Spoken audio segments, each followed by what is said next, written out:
Bom dia a todos. Eu fiquei muito feliz quando você se referiu que a gente está numa plateia de maioria branca. Por quê que eu vou dizer isso? E fiquei muito feliz quando você falou da parte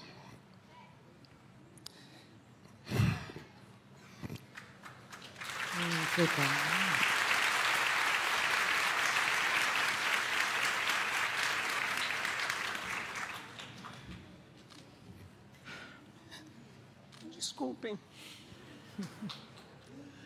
Quando você falou da parte da educação,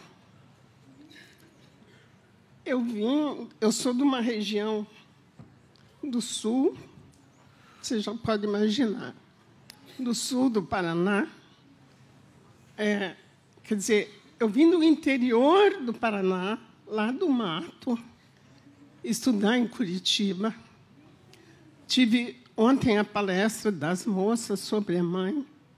Me tocou profundamente, que eu sobrevivi e sobrevivo hoje como brasileira, porque tive uma mãe que fez de tudo, passou por tudo que era humilhação, para que nós estudássemos.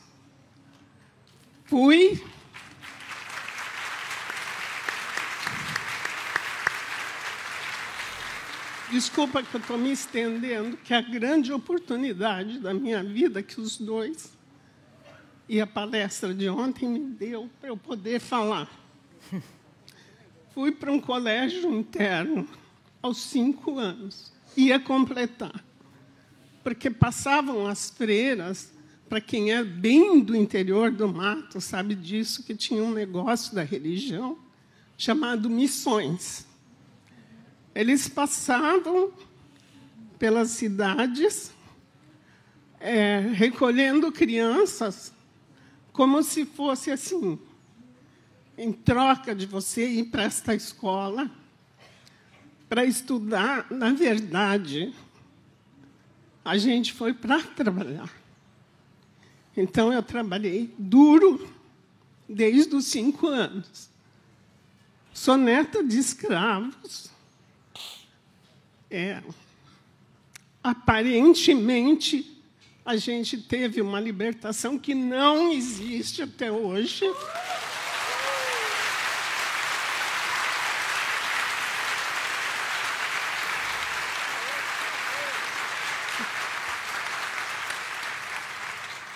Então, vou ser bem rapidinha. Eu vou contar só uma história que marcou a minha vida. Não vou ser tão rápida assim, como tem. Eu vou contar uma história que marcou a minha vida, que dos 6 anos eu senti a diferença. Amadureci aos 6 anos. Que as freiras contavam a seguinte história. Que Jesus, que eu demorei muito para aceitar o tal de Jesus, porque eu era contra tudo e contra quem acreditava também. Então, as freiras contavam a seguinte história, que Jesus, Deus, criou um lago, um rio, e mandou todos tomar banho. Assim, e se banhar na água abençoada daquele maldito rio. Tá? Aí, as pessoas que são brancas é porque eram pessoas trabalhadoras, inteligentes, e chegaram nesse rio, tomaram banho, ficaram brancos.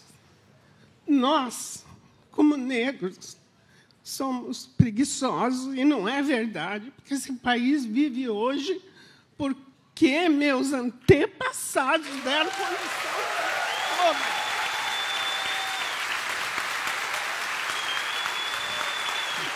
para contar.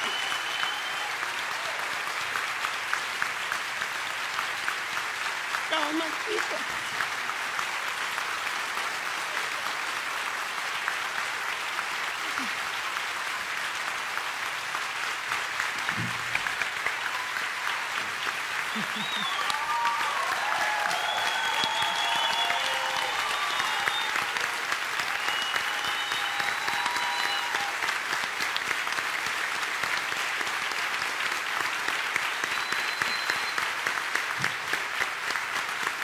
Então, nós, como negros preguiçosos, chegamos no final, quando todos tinham tomado banho, o rio só tinha lama.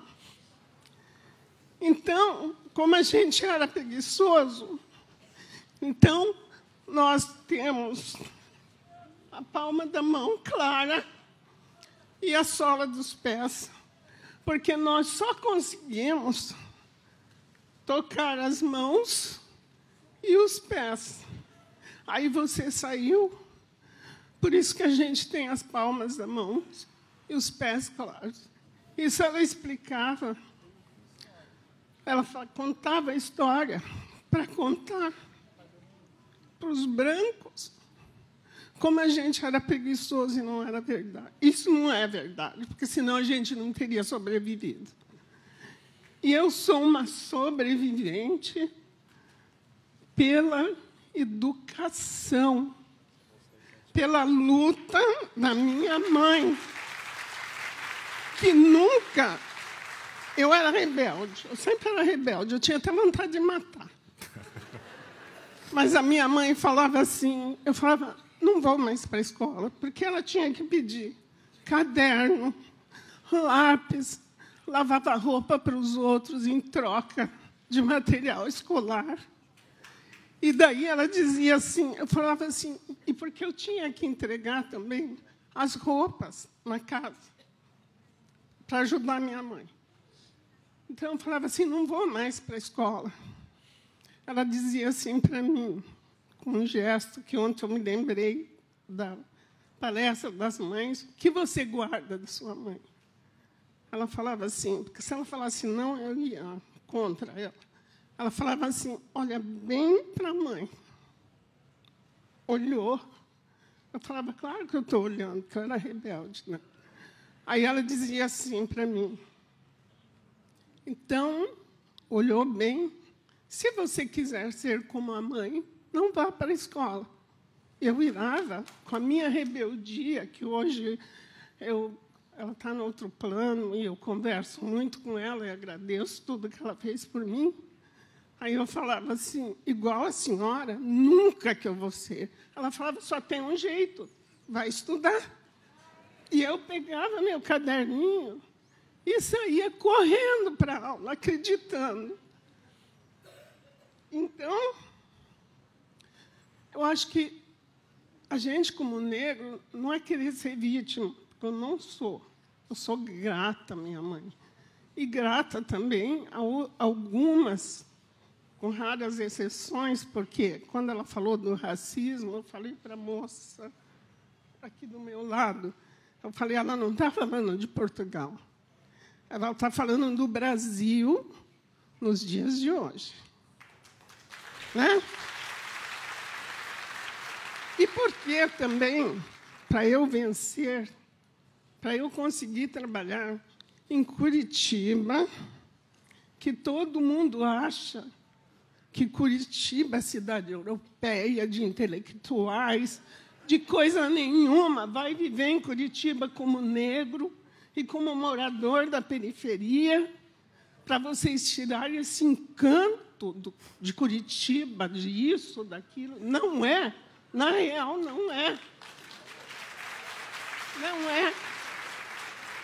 E é tido como uma cidade evoluída porque é europeia.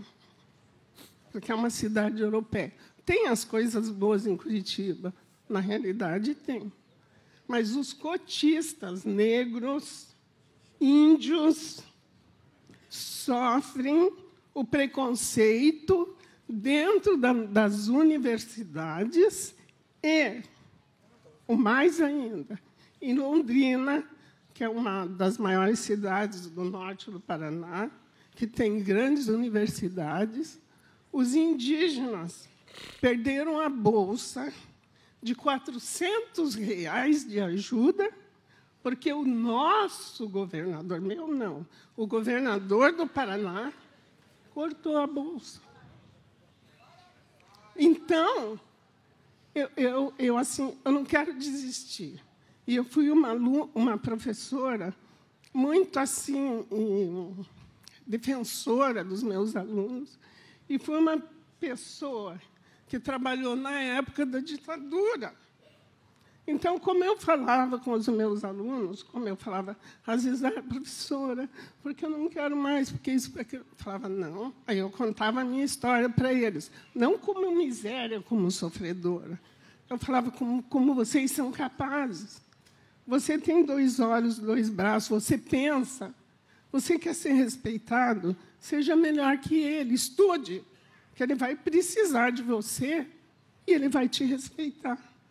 E eu era considerada, na minha escola, como subversiva, porque eu passava isso para as crianças. Então, é isso que eu tenho que falar, que a minha história é longa, mas eu, com todo o preconceito, com todas as coisas, venci. Estudo até hoje. Aí as pessoas falam, mas por que você quer? Não, é porque eu quero, é para a minha cabeça. Eu quero raciocinar. Eu quero saber o que eu estou lendo, o que está acontecendo com o meu país, o que está acontecendo comigo. Obrigada.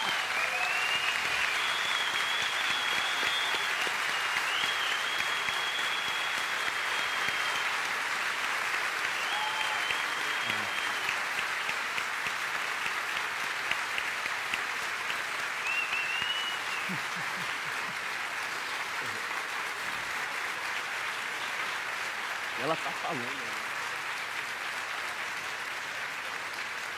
Como é o nome? Professora, qual é o seu nome? Professora? Como é seu nome, professora? Diva Guimarães. A senhora quer matar a gente, dona Diva? Pelo amor de Deus. Meu coração está aqui assim, pequenininho. Obrigado pela coragem de contar a história. Que bom. E a senhora falou uma coisa muito importante que eu quero falar junto com a senhora aqui. A gente precisa fazer um pacto de investir em educação pública de qualidade. Não podem sucatear a educação brasileira. A escola pública tem que ser valorizada. O professor tem que ser valorizado.